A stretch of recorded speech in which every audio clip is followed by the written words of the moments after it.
Hello everyone, welcome back to my channel, Micah Let's Play, and guess who I am? I'm Micah, because who else would I be? Okay guys, we're going to be playing some more Beacon Pines, and yes, I am wearing a Ted onesie. It is really cold today in LA, and I was like, you know what? A onesie will keep me nice and warm, so it's succeeding. And you'll probably notice on the screen, I am playing, like I said, Beacon Pines. We're on chapter 7. We're going to interrogate Mr. Tulliver because why not? And we're going to continue playing the game and see how far we get and see what mysteries we unfold. And fun little side tech, guys. Some of the episodes might come out a little slower for this game because there are new games coming out at the time of this recording. And what I'm going to be doing, because of my dyslexia, sometimes I see things backwards, or because the box color changes, for some reason that affects my vision. So anything I mispronounce or I don't read properly, I'm gonna re-edit. I'm gonna do a ADR, so I'll reread it in post. So that way, so if it looks a little strange or my voice sounds a little different or sharper, that's because I'm reading over what I'm doing. So I'll try to keep my conversations outside of outside of me reading something. So with all that said, sorry for the long intro, let's get started. The interrogation of Hiram Tolliver. Ooh, Hiram Tulliver, oh my glob. Still unconscious, Mr. Tolliver slumped heavily in a shoddy old chair. His hands were bound with rope, his feet tied with some loose string. The kids huddled in a circle, discussing their plan. One thing was certain, they couldn't just let Mr. Tolliver go. They needed to know what he was doing in Luca's house. True. Yeah, because he came down those stairs. After some deliberation, it was decided. Okay. So, they ran a classic good cop, blank cop interrogate. Okay. Oh, chill cop or hard cop. Okay. I'm gonna do the chill cop and see what happens. They'd run the classic good cop, chill cop interrogation. I like how she says chill cop interrogation. I'll handle this. Just play it cool. We're just gonna play it cool. I like that. Okay, well, let's see what you do, Luca. Luca walked calmly to the light switch, Oh, Lord. flicking it off and on a few times. Okay. Mr. Tolliver shook his head, gathering his wits. Golly, I'm sure got my bell rung. Yeah, because homeboy, Rollo tackled him. He looked over to find Luca, who returned a calming grin. Okay. Sorry, Mr. Tulliver. This was all a big mistake. Luca, what's going on here? Why did you have me strapped down? Well, you'll find out in just a second, Mr. Tulliver. Stop asking all the questions. We're the detective here.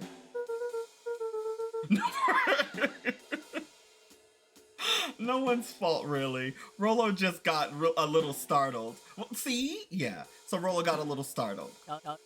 Rollo's here? Oh. Rollo and Beck emerged from hiding to give a timid wave. I love it.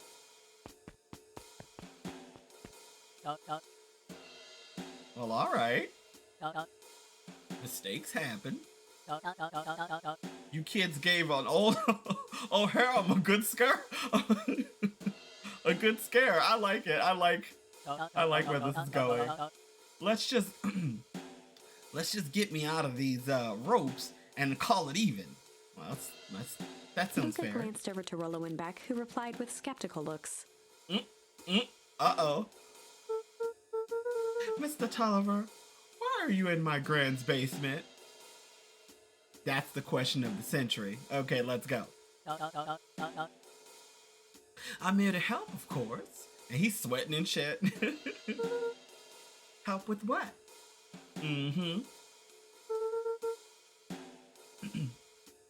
What's my gran up to? If y'all just cut me loose, I can show you. Oh, wow. Okay. How do I know I can trust you? Mr. Tolliver exhaled with disappointment. Well, y'all doing shady shit, so you got these kids questioning you. So it's kind of, you kind of put this on yourself, but you know. Luca, I have been done. I have been done wrong by you. Well, I haven't done wrong by you. Well, this is true. This is true. No.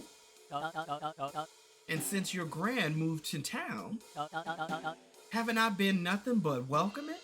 This is actually true. Well, actually, I don't know, but I'm just gonna say yes. Yeah. Like, oh my god, this is backfiring bad. Okay. So why not turn me back? Turn me back on your family. No, why turn? So why would I turn my back on your family now? So, well, okay. Well, again, Mr. Tulliver, we don't know what you're up to. You all sneaking with Gran and that other lady. So you know we can't trust you.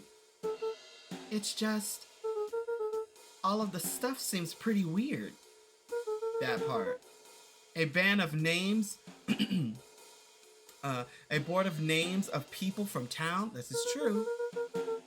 An archive of my dad's old, disturbing patient notes. Luca gestured to the corner. A barrel of explosives. I can explain everything. You just need to untie me. You kids deserve an explanation. Well, thank you. Luca looked again to Rollo and Beck. Uh-oh. This time they shrugged. I like it. This time they shrugged, so basically they had no answers. Luca began to slowly loosen the bindings. Mr. Tolliver gently rubbed his wrists. That's a good lad. Oh, look how he's backing away. Okay, this will all make sense in time. He edged imperceptibly toward the stairs as he spoke. He about to run for it. You see, the town has secrets, Luca. A very dark past indeed. I know, like he's just inching towards the stairs. Before the kids had even noticed his movement, Mr. Tolliver was at the light switch.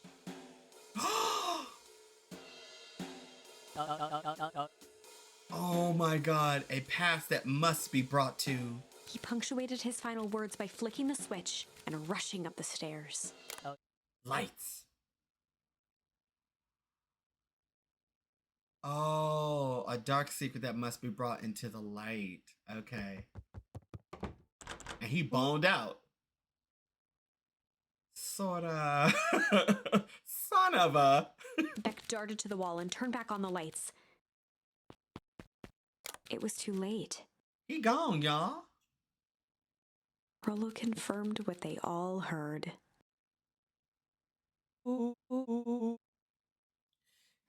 He just locked us down here? Exactly. Mr. Tolliver's muffled voice came from behind the door. I wasn't lying, you know. This is for your own good. I don't know why all the older men got to talk that way. I thought I gave him a different type of accent, more like a grandpa-y voice. I don't know. I wasn't lying, you know. This is for your own good. You kids just keep tight down there and let the adults handle this. Well, we saw what was Well, we'll see how this goes. How about that? They looked bewildered at each other. I would too. Play it cool, huh? Oh, poor Luca. Not now, Beck, right? Oh, no. They heard the staccato thump of quick steps exiting the house. The kids looked down in resignation. I know they did. This isn't how it goes in Hank Atomic. For some reason, they'd always assumed it was up to them to save their town. Mm-hmm. Luca opened his mouth, hoping to conjure some magical words to make this right. Only a hollow croak escaped. The end. The end? Oh, Luca, we can't trust you in anything. This is why we can't nice Well, things. we certainly aren't going to find a grand resolution to our tale locked in a basement. Facts. Back to the drawing board. Exactly. Okay. So, okay. The beginning guide to host an interrogation. Okay. So I guess we're gonna have to say hard cop then. Hard. They'd run the classic good cop, hard cop interrogation. I love it. Rollo brandished a steely gaze. I've got this. Read about it 100 times. Love it. This game is so much fun, I swear. Rollo swaggered past the chair which propped up the slumping Hiram Tolliver. Without even looking at his captive, he began with a long, blustery drawl. Well, Mr. Tolliver. Mr. Tolliver remained motionless. Yeah, because he's knocked out kids. Rollo spun around to face him. He'd clearly expected to rouse Mr. Tolliver with his booming voice. Mr. Tolliver? Beck and Luca gave each other an unsure glance. Right? Like, what's happening here? Rollo slammed his fist on the table. You're like, bitch! I'm just kidding. No. I said what I said. I said what I said. I'm just kidding. Where's Nene when we need her? Mr. Tolliver! He grabbed the table lamp and beamed it onto the unconscious face. Oh my god, I love it. Mr. Tolliver groaned and slowly lifted his head. Oh, well, hey. He recoiled with a muddled, weary squint. Oh, poor thing. What in the world? The chair wobbled as he attempted to straighten up. Who's there?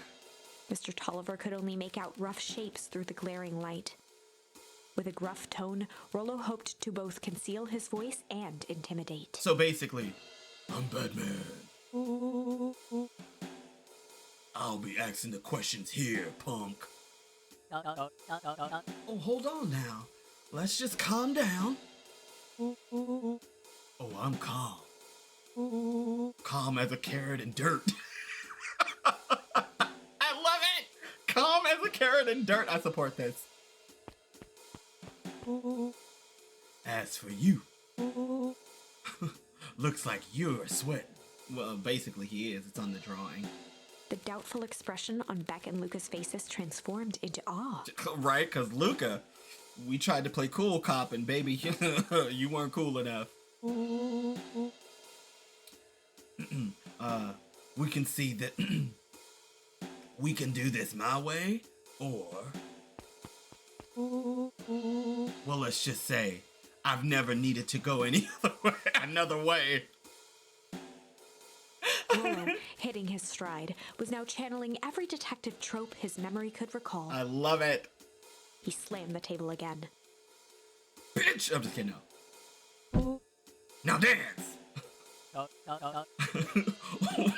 What? I don't even. Mr. Tolliver's voice became desperate. Right? I know. He can't twerk while he's tied up. You gotta untie him. He was nearly in tears. Poor baby. You tied me up. You tied me down. How on earth can I dance? No, you've tied me down. How on earth can I dance? I can't twerk like this. Dance with your mouth, punk. That just sound dirty. Spill the beans.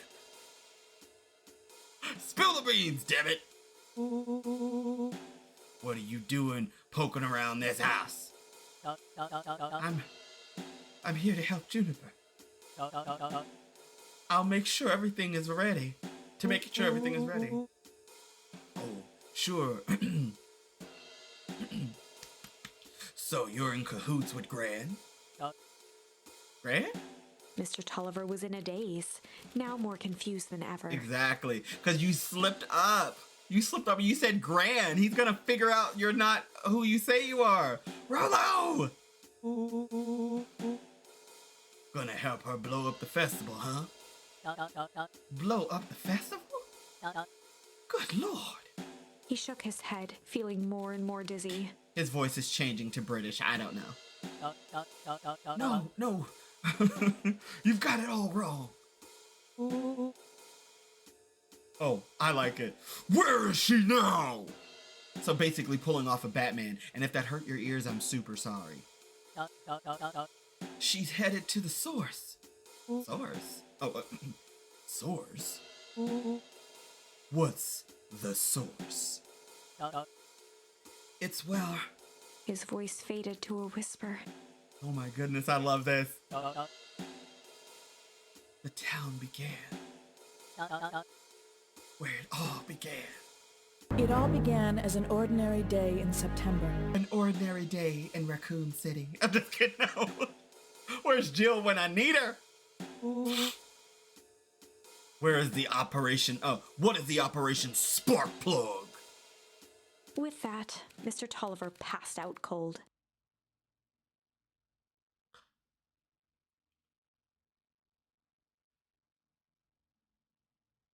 What? Okay. Rollo swung around with a repentant grimace. She's basically like, maybe I went a little too far. He pulled his Batman. Damn, Rollo. I think you went a little too hard on him. Mm-hmm. Yes, you did. What did he say about the source? It's where the town began? We need more information. Yeah, but we better... yeah, but we better not push Mr. Tulliver any further. True. Is there anything else we might know? Is there anywhere else where we might know more? What about the History Museum? I'm gonna look at you on that one, Rollo. The History Museum. No. Do you remember what's in that History Museum? It's just... it just got set up for the festival. Nah, that's... that tent went up by the Valentines. Everything they do is just a bunch of fluff to glorify themselves. Oh my glob. I'm gonna reread that one in post. Is there anything more reliable? The library? If there's any information about the source thing... Oh! You can help us find it. Okay. Okay. Let's get some answers.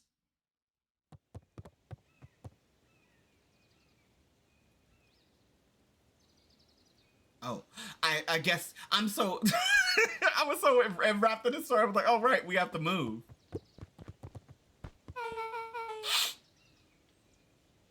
Is this this is a darn nice library, right? Respect. His little voice is so cute. Thanks. We worked hard on it.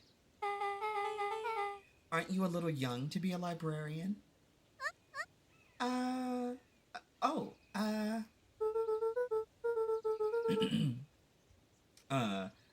Kendu hangs out. Kendu hangs out here so much. Eventually, they just gave him a set of keys. So Kendu hangs out here so much, they eventually gave him a set of keys. I just keep an eye on a place for Mr. Novak sometimes. But say his voice really cute. I just keep an eye on a place for Mr. Novak sometimes. They got you working for free?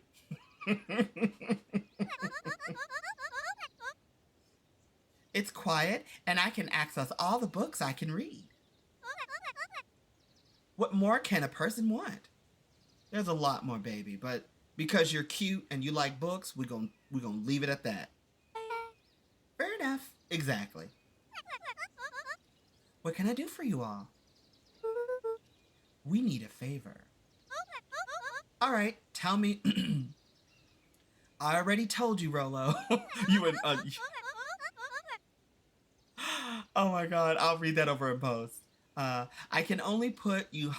I can't put you any higher on the wait list for the next Hank Atomic. And if you're here, and if you're here with more candy, okay. And if you're here with more candy, I'll have you know I can't be bought.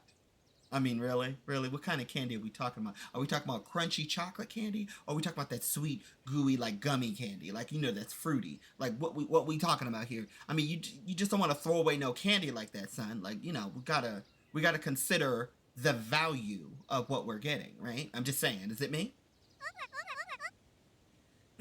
Call it a personal code of conscience. All right. Actually, we're looking to do some research. Now you're speaking my language. I just need like a cutesy kawaii thing to pop up every time he talks. You know? That now you're speaking my language. And you just see a little cutesy kawaii thing. What are you looking for? The thing, that's the thing. We're sort of, don't know. What do you got on the history of the town? There's the country record. There's the county record archives. What's in those? Births, deaths, newspaper clipping, stuff like that. Pretty boring reading. So cute. Okay. But they do go all the way back to when the town was founded. Great. I'll start there. Ooh la la. Chapter 8. 6 feet under, 3 towns over. 6 feet under, 3 towns over? Okay, let's go. The kids spent the rest of the afternoon combing through dusty piles of old county records, desperately searching for anything that could help them make sense of Mr. Tolliver's cryptic utterance. True. The source. Luca tried to shake the thought of Gran's basement, but his focus wavered. Explosives, messages hidden in jam, dossiers on various town figures, and a corkboard threaded with photos. True. Gran was the only family he had left. He still couldn't bring himself to believe the worst. But the old map with the symbol of explosives in town square made that difficult. I could imagine. As the sun began to set, the kids were no closer to the truth.